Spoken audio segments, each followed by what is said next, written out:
मंत्री महोदय त्या ठिकाणी भूमिका शासनामार्फत घेतली जाईल। अध्यक्ष महोदय, मंत्री महोदयांनी फार सकारात्मक उत्तर दिलंय आणि विशेष दिलंही पाहिजे होता, कारण परमपूज्य डॉक्टर बाबासाहेब आंबेडकरांच्या परिवारातील हा संबंध आहे। सामान्य नागरिकांचं काय अध्यक्ष महाराज, जे सामान्य लोक आहेत ज्यांच्या जागा अशा बळकावून त्याच्यावरती ज्या काम केले जातात, खास करून गावठण एरियामध्ये माननीय मंत्री महोदय या आपल्या सरकारने आणि मागच्या सरकारने एक GR काढला होता, जिथे अनधिकृत बांधकाम होईल तिकडचे महानगरपालिकेचे वरिष्ठ अधिकारी आता ज्याला असिस्टंट कमिशनर म्हणतात, एकेकाळी त्याला वॉर्ड ऑफिसर म्हणायचे, त्या तिकडे डेप्युटी म्युन्सिपल कमिशनर असतात, DMC असतात, पोलीस इन्स्पेक्टर असतात आणि ACP असतात। मी DCP पर्यंत जात नाही, जिल्हापर्यंत। अध्यक्ष महोदय, आपण GR काढला होता, मला सांगा सरकारने किती FIR दाखल केले? मग अधिकार तुम्ही नागरिकांना द्या।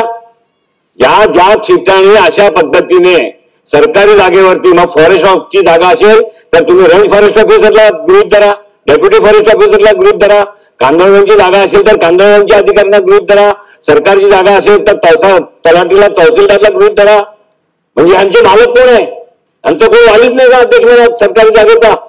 आणि म्हणून मंत्री महोदय आपण स्पेसिफिक उत्तर द्या, जे असिस्टंट कमिशनर महापालिकेचे असतील, फॉरेस्टची जागा असतील तर RFO असतील, ज्या ठिकाणी कलेक्टरची जागा असेल तर तहसीलदार असतील, आणि महानगरपालिकेची जागा असतील तर महानगरपालिकेचे अधिकारी असतील, म्हाडाची जागा असतील तर म्हाडाचे एस्टेट अथवा CO असतील, त्यांच्यावरती गुन्हा दाखल करायचा अधिकार ज्याने कंप्लेंट केली त्या प्रत्येक व्यक्तीला त्यांच्या विरोधात फौजदारी गुन्हा कागदासह पुराव्यासह जर त्यांनी दाखवला तर त्यांना गुन्हा दाखल करायचा अधिकार सरकार कायद्याच्या माध्यमातून देणार, आणि हा कायदा या अधिवेशनात किंवा पुढच्या अधिवेशनात आणणार, असं आपण स्पेसिफिक उत्तर द्या अशी माझी विनंती आहे। माननीय योगेश सागरजींनी त्यांचा प्रश्न अत्यंत महत्वाचा आहे। ही गोष्ट खरी आहे की ज्यांची जागा आहे त्यांनी त्यांच्या जागेचं प्रोटेक्शन केलंच पाहिजे।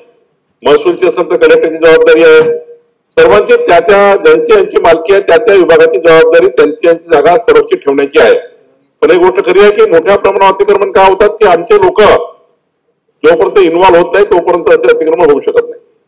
आणि त्यामुळं योगेश सागरजी याचा एक स्पेसिफिक आता यानंतर या राज्यामधल्या सरकारी जागेवर अतिक्रमण होणार नाही याच्याकरता जे आता स्वतःहून त्यांनी गुन्हा दाखल केला पाहिजे। जसं आता या प्रकरणामध्ये फॉलोअप केला तेव्हा तितक्या मोठ्या बिल्डिंग तोडल्या, महान डॉक्टर बाबासाहेब आंबेडकरांच्या परिवारात त्यांना मिळाली, असे अनेक प्रकरण आहे। हे तर खाजगी जागा होती, पण सरकारी जागेवर जे या ठिकाणी अनाधिकृत झाला आहे या ठिकाणचं निश्चित आमच्या अधिकारी जे अधिकारी याला दोषी आहेत त्या दोषी अधिकाऱ्यावर या गुन्ह्यामध्ये ते सुद्धा या ठिकाणी आणले पाहिजे। याकरता आज कायदा नाही आहे, पण याकरता माननीय मुख्यमंत्री चर्चा करून काय याच्यामध्ये पुढे जाते याचा विचार नक्की करू।